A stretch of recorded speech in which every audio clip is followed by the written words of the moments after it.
Welcome ladies and gentlemen to the 42nd installment of my Yu-Gi-Oh! Duel Links Best Deck series. Today I'm going to be showing you the latest tier 1 deck to hit Duel Links, Geargia. By the way, I don't actually know how to pronounce Geargia, so I'm probably just going to call them by the second part of the name for the rest of the video. Just one thing before the video starts, I have actually made a website now. There should be a link in the description and an annotation somewhere on the screen.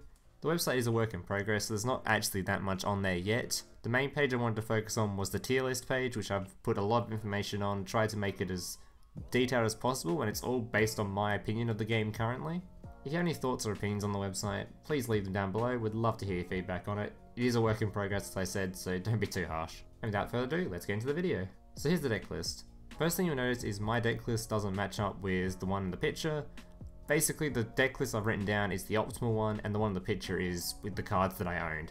So all the gameplay at the end of the video will be with the deck list shown in the picture, not the one I've written down, as obviously that's the cards that I own. The best skill for this deck is Restart. This is because there's not really a good skill for Geargia at the moment, so it's best just to run the best all-round skill.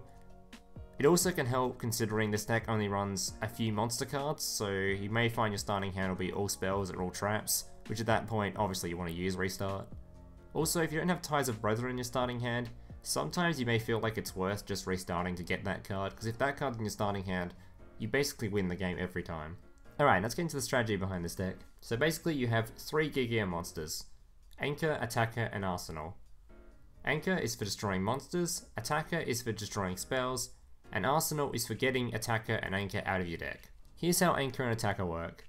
They both have the ability that once per turn they can be flipped face down. When they are flipped face up, they will then destroy monsters or spells equal to the amount of Geargia monsters you control other than the attacker or the anchor that's been flipped. So the rest of the deck is basically built around keeping these monsters alive so they can keep using their flip effects, or helping them flip.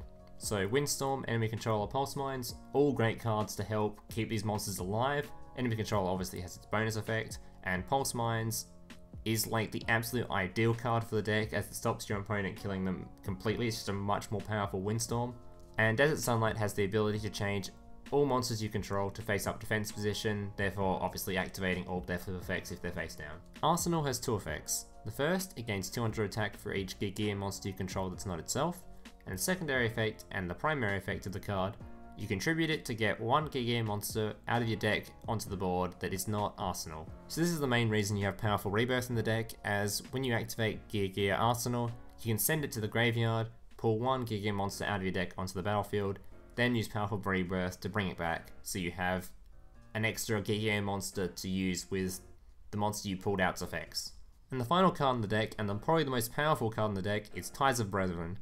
What this does is at the cost of 2,000 life points, you can activate it on one of your Geargia monsters to bring out the other 2 Geargia monsters. So if you have Attacker on the board, you activate Brethren, you get out Anchor and Arsenal as well.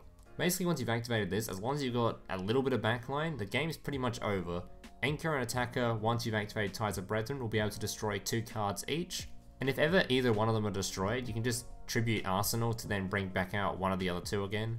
So yeah, this is by far the most powerful card in your deck, and if you have Ties of Brethren and a monster in your starting hand, you don't really ever want to restart. So just a few extra tips I want to say about the deck. First of all, Pulse Mines. Make sure when you use Pulse Mines and you set it, you have a monster face up, as it will only work if you have a face up machine type monster.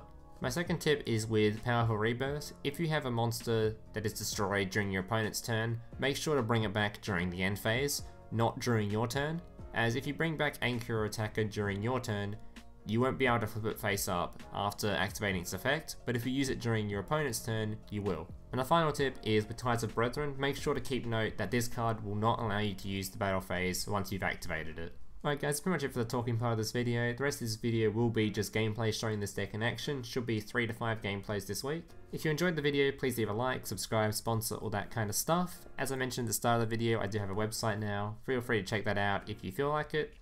Thank you guys for watching, and I hope to see you in the next one.